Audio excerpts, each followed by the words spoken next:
Hello home bosses, hope you are all well, and in today's video I'm going to show you how I make a monthly planner using tangent templates. But first of all, I would like to say how grateful and excited I am that we're nearly at 1,000 subscribers. Thank you so much everybody for following my channel. I really hope it's useful to you. And I thought to celebrate when we get to 1,000 subscribers, I thought I'd give you a little freebie, a little giveaway. So let me know what you would like to have for free when we reach 1,000 subscribers. It can either be a keyword list for a particular niche or a list of niches, and that could be quite a long list of niches that you can use to prepare for Q4. So let me know in the comments which you would prefer, and then I'll choose one of them to give you for free when we reach 1,000 subscribers, just as a thank you, because I'm very, very grateful to every single one of you who has subscribed and to every single one of you who's watching. So let's have a look at today's video, which is how I make a monthly planner with tangent templates. So for that you do need tangent templates, and I always talk about it because I think it's such a good tool to have. It's not free, I'm afraid, but if you're thinking of expanding your KDP business, this is really one of the tools that you should have, because it's really, really helpful, not just for the templates. As you can see here on the first page, we've got all sorts of interiors that you can use, and they're not just lined pages. There's so many different things that you can use, and also they have really good advice. Like for example, if I click on this habit tracker and I scroll down, you always get a little bit of advice here. This one, for example, tells you how users can fill out the habit tracker, but also tips on how to modify the template. For example, here it says, to modify this template, consider niching it to track special events. For example, a new puppy habit tracker could monitor grooming, walks, training, potty training, etc. So all of them have a little bit of information as to how you can use these pages, which is pretty good, I think.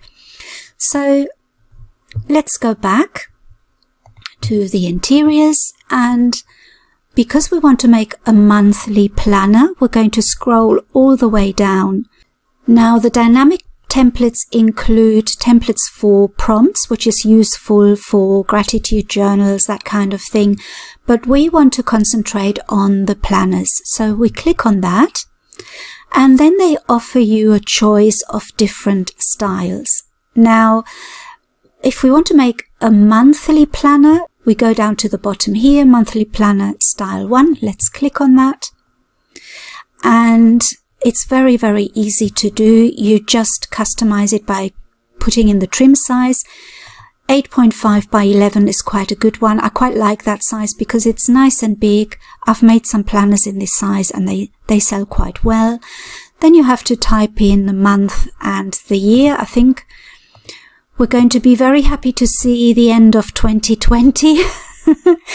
I hope it hasn't been too bad a year for you. It's been a very strange year in the whole world, I think. I think if anything, we all had difficult times in common all over the world. So in different ways, but let's hope that 2021 will be better.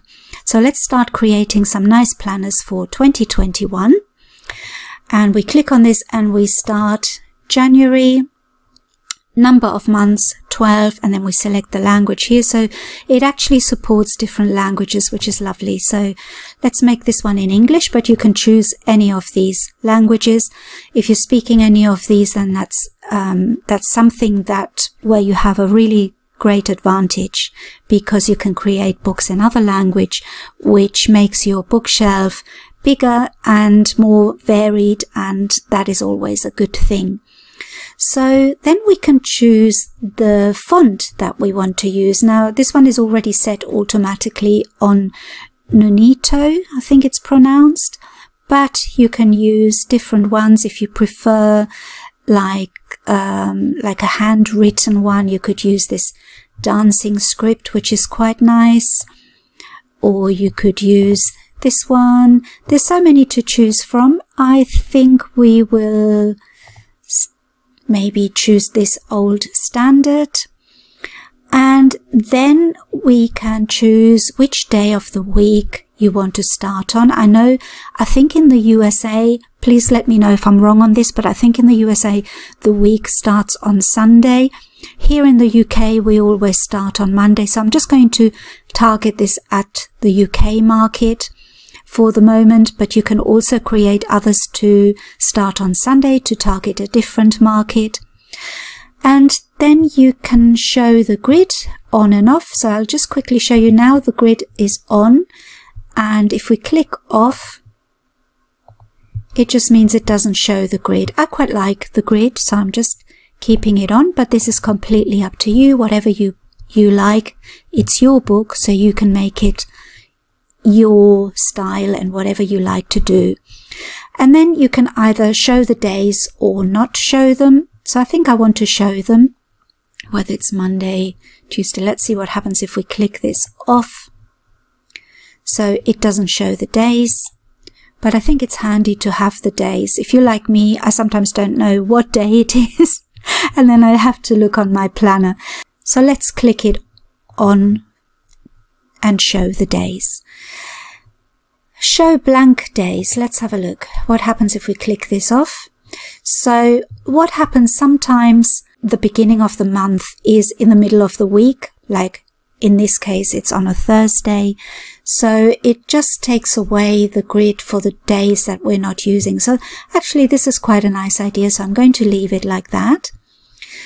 And then you can have show notes on or off. So now it doesn't show any notes, so you can see the page has become a bit, or the design on the page has become bigger, because it doesn't have the space for the notes. I quite like to have notes on there like this, so I'm going to leave that on. Now what I like to do now is I like to check that I've done this right. So I go on to the next page. So we're starting the 1st of January 2021. We go into the next page, February, March, April, May, June, July, August, September, October, November, December, and that's it. And I always check that just in case. Do you want to include bleed? I'm going to say yes. So then we just save and download, and you have your download here. You save it onto your computer, and it even gives you the sizes that you need to create your cover. So you can either click download print ready cover template, or you can click to view the dimensions for your cover. Now obviously we can't use it like this because there's only 12 pages. We've only done a monthly planner. 12 pages isn't enough to make a book. I just want to scroll down and show you here. There's some tips on what other planners you can make. You can make an academic planner which runs from the 1st of July to December. A family planner would be from August to December. A standard weekly planner would be January to December, and a professional planner January to December. And the reason I like this is it's giving you the niches that you can target as well. You can make an academic planner, family planner, standard weekly planner, or professional, and then you can niche it down even further. So I just find that Tangent Templates always gives me more ideas to make more things. So once you've downloaded this, we can't really make the cover yet for this. It's not really finished. We've only got 12 pages. So what I like to do is I like to go back to the interiors, and then I add things to it. So let's have a look what's available. What you could do is you could just make a notebook and add the monthly planner, in which case you could just have lined papers, or you could have a dot grid journal. They are also called bullet journals, but that's trademarked, so never use the words bullet journal or bujo. It's all trademarked, and you can't use that. You're running the risk of getting banned and of getting your books taken down by Amazon. So call them dot grid books or dot grid journals, and then you're safe. What else can we use? We could use graph paper. What I like to do is I like to go down to these pages here. For example, you could have a recipe paper, and then you could make your monthly planner into a meal planner. So you could have your month and then have maybe, I don't know, 7 pages or however many pages you want to do for recipes. Or you could have a habit tracker. Habit trackers are really handy, and if you click on that, and it gives you some examples of, first of all, it gives you an explanation of how you can use it. A basic monthly habit tracker, you need one of these for each month in your planner. So you could have one habit tracker page after each monthly page. So that would double the size of your book instantly. So you have 12 monthly planner pages, and then you would have 12 habit tracker pages, or you could make more of them, and you can fill out the habits by sort of saying, well, it's a water drinking tracker, so or a 30-minute of yoga tracker. So then they color in a square for each day they keep the habit, and at the end of the month they can see how successful they've been. So you can also track negative habits, like smoking, cussing, drinking, that kind of thing. Or you could make it a new puppy habit tracker where you can monitor grooming, walks, training, potty training. So you can adapt it to anything you like. So I really like to add them to my planners. And let's have a look and see what else we've got. So we could also add a garden paper, and you can make this into a gardening planner, like a year in the garden. You have all the monthly pages, and then you can add gardening pages to it. So you can see how many niches you can make with this one simple monthly planner. The other one I really like is this November. If we go on here, there are many more interiors as well. And I think a really good monthly planner would be like a wellness planner, where you're tracking your health, where you're doing things for keeping a healthy lifestyle. So not only can you use the habit tracker that we saw earlier, but you could also use one of these anxiety management pages. So let's click on that. So this is for somebody who feels anxious and who has anxiety issues. And this is a really good way to track and to monitor your condition. So it explains it here a little bit. So while this page is not intended to provide any kind of clinical or diagnostic support, and it should not be marketed that way, it could be a very helpful addition to a guided journal for people who are dealing with anxiety, especially if paired with journal pages and a habit tracker. So there you have your idea, and you could do mood tracking. And it says another way to use this page is to tackle particular types of fear or anxiety, such as social anxiety, fear of flying, or agoraphobia. So again, there's so much that you can create with this. Let's go back and let's see what else we can add to our wellness planner. So you could have a food log where you track your meals and your food intake. You could track your vitamins, your calorie intake. So that is another thing that you can add to a wellness planner. There's another meal planner you can use. Then there's a gratitude prayer journal, so you can add those kind of pages to your monthly planner as well. So there is just so much. A sleep tracker as well. That's another really good interior to use for a wellness planner.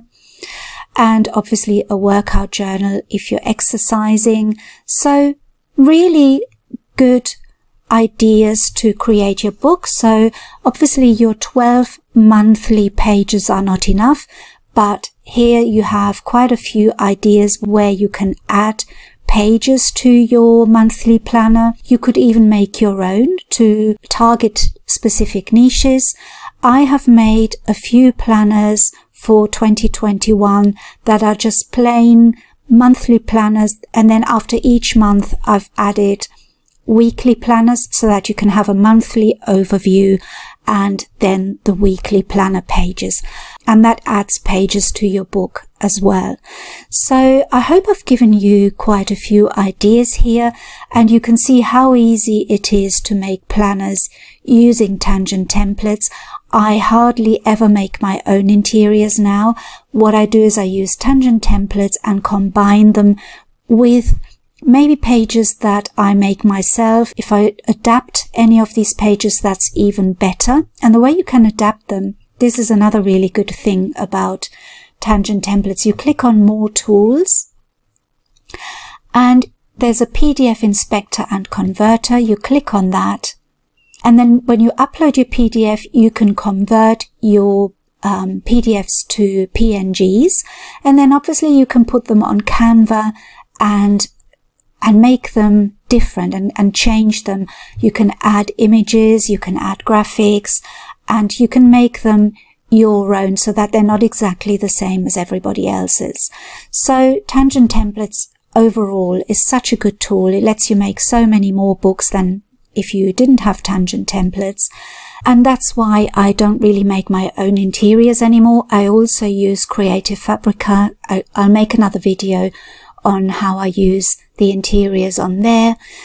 It's always good to change the interiors to make them your own. What I've also done, for example, is when I've downloaded my monthly planner, I've converted them into PNGs, put them on Canva, and then I've added images according to the niche. So if you're making, I don't know, for example, a dog planner, you've got a nice image of a dog on the front cover, then you can add little images to the interior to reflect that it's a planner for dog lovers. And that way you can target Q4 because people will buy that as a gift for somebody for Christmas. So I hope I've given you a few ideas and I've shown you how easy it is to use tangent templates.